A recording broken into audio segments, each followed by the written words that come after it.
Good day for all. இன்றைக்கி நம்ம என்ன பார்க்க போகிறோம்னா சாலிட் ஒர்க்ஸில் எம்போஸ் டீபோஸ் ஸ்க்ராப் அதை பற்றி தான் பார்க்க போகிறோம். ஸோ அதுக்காக இப்போ நான் ஒரு கிளாஸ் வரைய போகிறேன். ஃபஸ்ட்டு சென்டர் லைன் வரைஞ்சிட்டு அதை கன்ஸ்ட்ரக்ஷனை மாற்றிட்டு அதுக்கப்புறம் லைன் வரையணும். ஃபஸ்ட்டு ஸ்ட்ரெயிட் லைன் ஹரிசாண்டலாக வரைஞ்சிட்டு அதுக்கப்புறம் 3 பாயிண்ட் ஆர்க்கில் வரைஞ்சிட்டு அதுக்கப்புறம் ஃபில்லட்டில் 2 லைன் சென்டரில் எடுத்து போய்ட்டு அதுக்கு ஒரு டைமென்ஷன் கொடுக்கணும். நான் இப்போ ஃபார் எக்ஸாம்பிள் 20 கொடுக்குறேன். ஸோ இப்போது நான் என்ன பண்ண போகிறேன், கன்வெர்ட் என்டிட்டிஸ் ஆஃப்செட் பண்ண போகிறேன். ஆஃப்செட் வந்து ஒரு ரிவர்ஸ் கொடுக்குறேன், அப்படியே ஒரு 5 mm கொடுக்குறேன். ஸோ நெக்ஸ்ட் என்ன பண்ண போகிறேன்னா, கிளிக் பண்ணிவிட்டு இப்போது மேலே இருக்கிற அந்த லைனை நான் ஹரிசாண்டலாக லைனை இது டேப்பராக போகுது, ஹரிசாண்டலாக வரையணும். ஸோ இல்லைனா அந்த கன்ஸ்ட்ரக்ஷன் அந்த லைனை கிளிக் பண்ணிவிட்டு ஹரிசாண்டல் கொடுக்கணும். அப்புறம் ட்ரிம் அந்த எக்ஸஸ் லைனை கட் பண்ணிடணும். அதுக்கப்புறம் என்ன பண்ணணும், இப்போ நான் டைமென்ஷனிங் கொடுக்கணும். ஸோ கீழே இருக்கிற லைனுக்கு டைமென்ஷன் வந்து என்னென்னா 3 mm. அதுக்கப்புறம் இந்த ஆர்க்கு டைமென்ஷன் என்னென்னா நம்ம சூட் பண்ணுறது தான். சப்போஸ் ஃபார் எக்ஸாம்பிள் 80 நான் வைக்கிறேன். அதுக்கப்புறம் ஹைட் ஆஃப் கிளாஸ் ஹைட்டு ஏன்னா ஆஃப்செட் நம்ம ஆல்ரெடி பண்ணியாச்சு, ஹைட்டை தான் நம்ம இப்போ எடுக்க போகிறோம். ஸோ இதுவும் நான் சேம் வேல்யூ 80 எடுக்கிறேன். வேண்டாம் 80 கர்வ் ஆகுது. ஸோ நான் 70 வைக்கிறேன். இப்போ நான் என்ன பண்ணோம், இந்த சென்ட்ரல் லைன்லேருந்து எக்ஸ் ஆக்சிஸில் எவ்வளோ டைமென்ஷன் அப்படின்னா ஒரு 30 வைக்கிறேன். சரிங்களா? ஸோ இப்போ நம்ம ஃபுல் டிஃபைன் ஆகிடுச்சு ட்ராயிங்கு.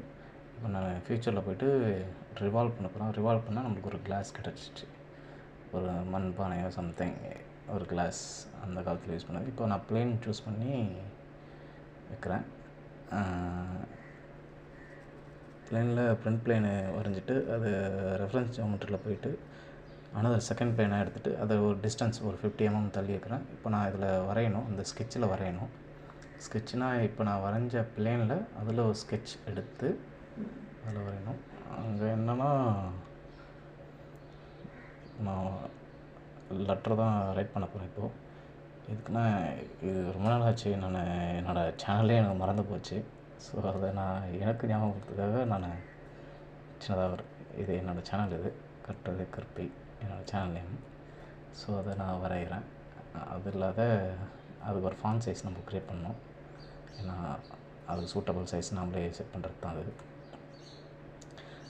இப்போ ஒரு இது ஃபஸ்ட்டு நம்ம சென்டரில் அலைன் பண்ணிக்கணும், எங்கே கரெக்டாக வருதுன்னு சொல்லிட்டு சென்டரில் அலைன் பண்ணிவிட்டு அதுக்கப்புறம் நம்ம ஃபாண்ட் சைஸில் போய்ப்போம். ஃபாண்ட்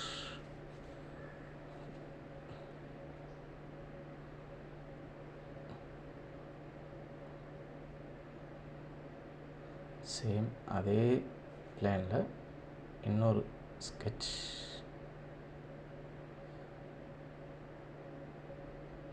வரைய போகிறோம். ஸோ அங்கே நான் வேண்டாம், ஸ்லாட் வரையலாம். ஸ்லாட் ஒரு டிஃப்ரெண்ட் லுக்காக இருக்கும். ஸோ அதனால் ஸ்லாட் வரைகிறேன். ஸ்ட்ரைட் ஸ்லாட் தான் வரைகிறேன்.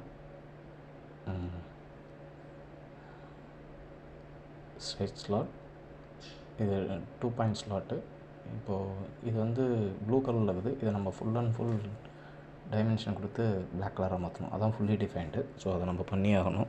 இல்லைனா இது ஒன்றும் இல்லை, சும்மா இது சாதாரண ட்ராயிங், இதில் பிரச்சனை இல்லை.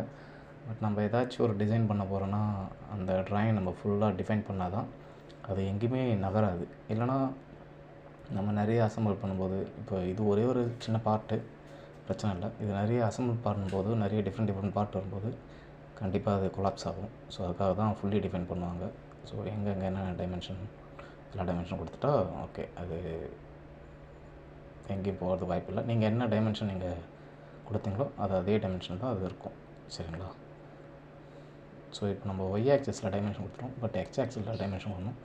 இங்கே இது கொஞ்சம் ரிஸ்கியாக இருக்குது. இது என்னென்னா இதில் நம்ம ஷிஃப்ட்டு கொடுத்துட்டு டைமென்ஷன் கொடுக்கணும். ஸோ அதுக்காக தான் என்ன பண்ணுறோம், ஒரு சென்டர் லைன் வரைகிறேன். அந்த சென்டர் லைன் அது டபுள் லைனாக வந்துச்சு, அதை டெலிட் பண்ணிடணும். இப்போ ஒரு சிங்கிள் லைன் வந்துச்சு.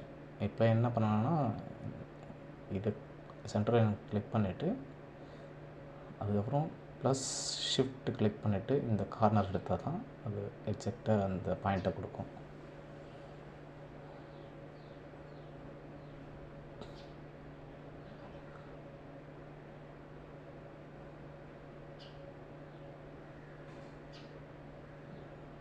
சரி, ஒன்றும் இல்லை. இது கொஞ்சம் எப்பவுமே இது மாதிரி ஆகாது, சம்டைம் அது மாதிரி தான் ஆகும். இது ஒன்றும் இல்லை. இப்போ கிளியராக வந்துச்சு பாருங்கள். ஓகே, டைமென்ஷன் கொடுத்தாச்சு. அந்த நம்ம வேல்யூவும் ஃபுல்லி டிஃபைன்ட் ஆகிடுச்சு. ஸோ அந்த ட்ராயிங் நம்ம லெட்டர்ஸ் கூட நம்ம அது மாதிரி பண்ணலாம். ஸோ இப்போது லெட்டர்ஸை விட்டுட்டேன். ஸோ ப்ளஸ் டைமென்ஷன் ட்ராயிங் மட்டும் கன்சிடர் பண்ணி தான் இப்போ ரேப்பில் போகிறேன். ஃபியூச்சர்ஸில் போயிட்டு ரேப் போகும்போது ஃபஸ்ட்டு நம்ம என்ன பண்ணோம், ட்ராயிங்கை சூஸ் பண்ணிவிட்டு அதுக்கப்புறம் ரேப்பில் போகணும். ரேப்பில் போயிட்டு இங்கே பேராமீட்டர்ஸ் இங்கே அதே பாருங்கள்.